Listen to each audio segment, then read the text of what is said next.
নিয়ে নাও জামার সাথে দেখো সবগুলো বসে আছে ঠান্ডা দিয়ে একটু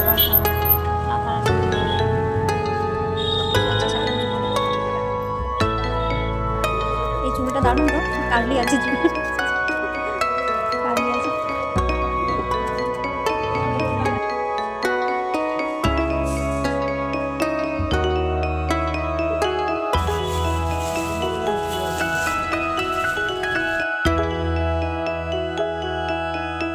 গুড মর্নিং বন্ধুরা, welcome back to my channel Koel world blog চ্যানেলে তোমাদের সকলকে অনেক অনেক স্বাগত আর ভালোবাসা জানিয়ে ব্লগটা শুরু করছি। তো এদিকে দেখো বন্ধুরা, এখন বেজেছে সকালে 7টা। তো সূর্যি মামা উঁকি মারছে ওই দিকে, দেখতে পাচ্ছ? তো বেশ লাল হয়ে উঠে গেছে। তো এখন এই পরিবেশটা না খুব ভালো লাগে, সূর্যি মামার উদয় হওয়াটা দেখতে খুব ভালো লাগে। তো আমি একটু উঠোনে গিয়ে হাঁটাচলা করলাম, তারপরে এদিকে চলে আসলাম রুমটাতে। তো মেয়ের না শরীরটা খুবই খারাপ হয়ে গেছে। তো রাতের বেলা এতটা শরীর খারাপ বাড়াবাড়ি হয়ে গেছিলো, মানে গলা থেকে মানে কথা বেরোচ্ছিল না, এমন গলাটা ধরে মানে বসিয়ে গেছিলো গলাটা। তো গরম জল টলকে দিয়ে খাইয়েছিলাম কিন্তু তাও কিছু হয়নি। আর কি বলতো, আমরা তো মা, শরীর খারাপ হয়ে গেলে ছেলেদের বা সন্তানের তো মায়ের মন অস্থির হয়ে থাকে, কোনো কাজও করতে ভালো লাগে না, কিছুই করতেও ভালো লাগে না, রান্না করা খাওয়া দাওয়া কিছুই ভালো লাগে না। তো রাতে এতটা শরীর খারাপের পর দেখে আমি ভাবলাম যে না, আজকে যে হোক করে মেয়েকে ডাক্তার দেখিয়ে আসতে হবে। আর কিছুদিন মানে আর 3-4 দিন পরে না আমরা আবার বেড়াতে যাবো। তাহলে যদি শরীরটা এখন যদি না ঠিক করতে পারি তাহলে তো আর তখন বেড়াতে যাওয়ার খুব অসুবিধা হয়ে যাবে। তো ওই জন্য মেয়েকে অনেক কষ্টে উঠে ডাকলাম। তো এখন 8টা মতো বেজে গেছে। তো ওই যে সব ভাবলাম সোয়েটার টুপি সব পরে নাও ভালো করে। আর এই কদিন হলে বলে তো খুবই ঠান্ডাটা পড়ে গেছে, সেই জন্যই ছোট বড় সবাই ঠান্ডা লেগে যাচ্ছে প্রায়। তো এই ঘরে বিছানাটা ঠিক করে চলে আসলাম, এই যে ড্রয়িং রুমে এখানে বিছানার চাদরটা চেঞ্জ করেছিলাম, সেই জন্য আরেকটা চাদর পেতে নিলাম। আর মেয়েকে বললাম যে তুমি যেখানটা রোদ বেরিয়েছে না ওখানে গিয়ে একটু বসো। তো আমাদের যেহেতু 7টা বেজে গেছে, তো আমাদের উঠোনে আর ঘরের রোদটা মানে ঢুকে যায়। তো এখন হালকা রোদটা আছে, একটুখানি 8টা বাজলে বেশ গায়ে রোদটা লাগবে। এখন তো সেরকম গায়ে রোদটা লাগছে না, এখন মিষ্টি রোদ যেটা বলে। তো ওইটাই বললাম যে তুমি গিয়ে একটু বসো। ওকে আমি আবার ওই গরম জল আর দিয়ে আমি বললাম আগে গরম জল করে দিচ্ছি, সেটা দিয়ে তুমি মুখটা ধো, ব্রাশ করো। আর ও দেখেছো কতগুলো সোয়েটার টোয়েটার এত কিছু পরে আবার একটা মোটা দেখে চাদরও গায়ে দিয়েছে, মানে খুবই ঠান্ডা লেগেছে ওর। তো এইদিকে আমি জানলাগুলো এখন খুলে দিচ্ছি, রোদটা যেহেতু ঘরে ঢুকে যাবে ভালো লাগবে। সেই জন্য আমার কোনো কাজ ভালো লাগছে না, যে না মেয়ে শরীরটা এখন যতক্ষণ না ঠিক করতে পারছি না কোনো মানে কাজে মন লাগছে না আমার। তা ভাবলাম যে ঠিক আছে, তো মেয়ের যখন শরীরটা, তারপরে আমি ঘুম থেকে উঠে যে বললাম যে বলে আমার এখনো ব্যথা করছে, মানে গালগুলো ফুলে গেছে আর গলা বসে গেছে, দেখতে পাচ্ছ, আর নাক দিয়ে জল বেরোচ্ছে। আর মুখটার দিকে তাকালে তোমরা বুঝতে পারবে গালগুলো কেমন ফুলে গেছে।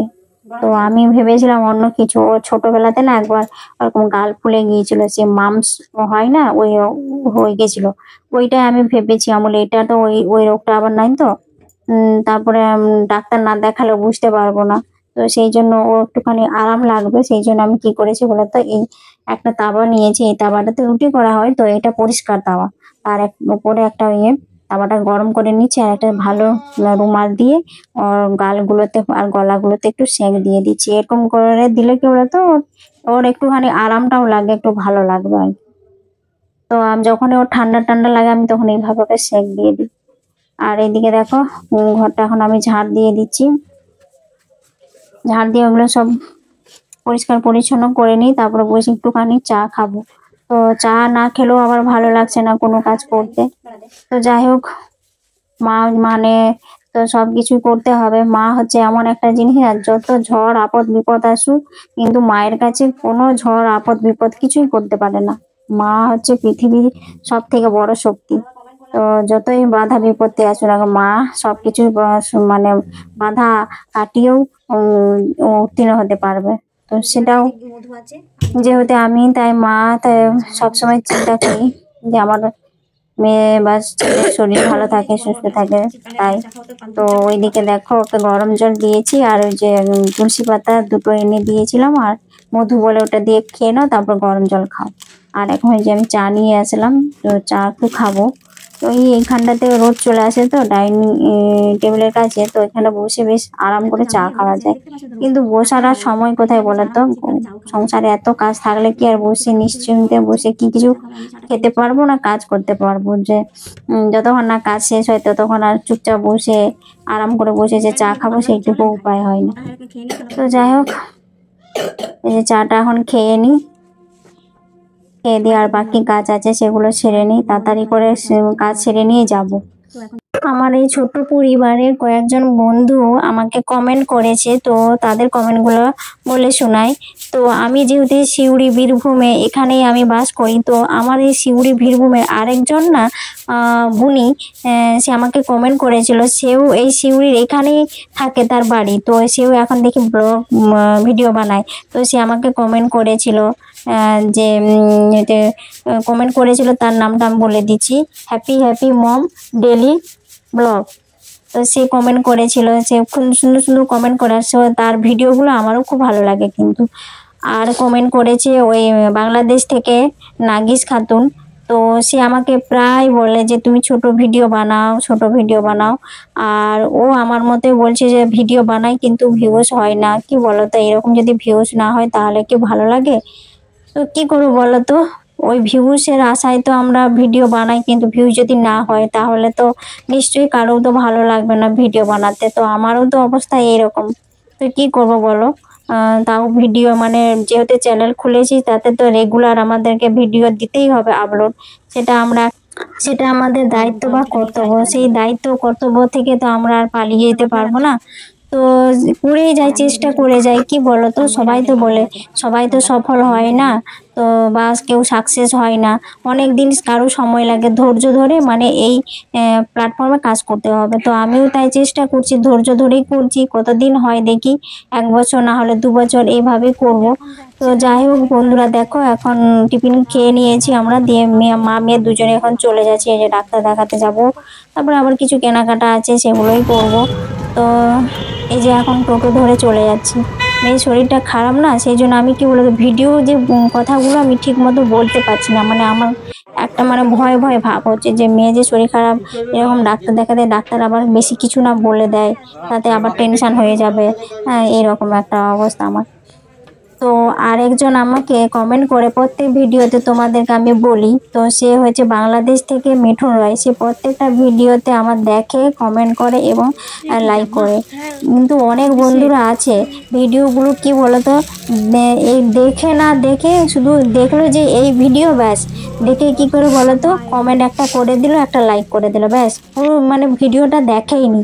তাই তোমাদের কাছে আমার এটাই অনুরোধ বা তোমাদের কাছে আমার এটাই রিকোয়েস্ট, তো বন্ধুরা তোমরা যখন ভিডিওটা দেখো প্লিজ একটু দেখো, একটু বলতে 2-3 মিনিট অন্তত ভিডিওটা দেখো, ঠিক আছে? ভিডিও দেখার পরে লাইক করো, কমেন্ট করো, তাতে আমি তোমাদের কমেন্টে নিশ্চয়ই রিপ্লাই দেবো। তোমাদেরও আমি যদি চ্যানেল থাকে তোমাদের চ্যানেলে গিয়েও আমি একটু সার্চ করব। তো এইভাবে বলছি বন্ধুরা, আমিও সময় পাই যখন, আমি যাদেরকে আমি সাবস্ক্রাইব করে রেখেছি তাদের চ্যানেলও আমি গিয়ে সময় যখন পাই আমি তখন দেখি। হ্যাঁ, পুরোটা না দেখলেও মানে মোটামুটি আমি দেখি, 1 মিনিট 2 মিনিট তো দেখি। আর তারপর আমি কমেন্ট করি। কিন্তু আমি কি বলতো, এই কিছুদিন হলো দুটো আমি বন্ধুকে না কমেন্ট করেছি, হ্যাঁ কমেন্ট করেছি, তারা কিন্তু আমাকে কোনো রিপ্লাই দেয়নি, কি বলতো।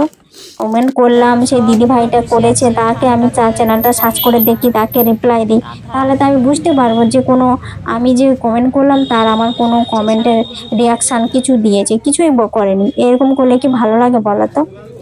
আমরা ছোটরাই ছোটরাকে চিনি, বড়রা কখনো আমাদেরকে দেখে না।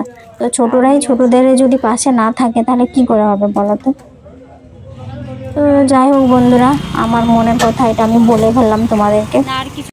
এদিকে দেখো কেনাকাটা করে একটু মেয়েকে ডাক্তার দেখিয়ে এবার চলে আসলাম। এইদিকে একটুখানি ওই সোয়েটারের দোকানে একটা টুপি নেবো বলে, তো টুপি নিলাম, দিয়ে চলে আসলাম। আর মেয়ের জন্য যে ও মেয়ে বললো যে আমি ভাত কিছুই খাবো না, তো ওর জন্য একটু পুরি নিয়েছিলাম আর একটা ছানার জিলিপি, তো মেয়ে খাচ্ছে। আর খেতে খেতে ভিডিওটা এখানেই শেষ করছি।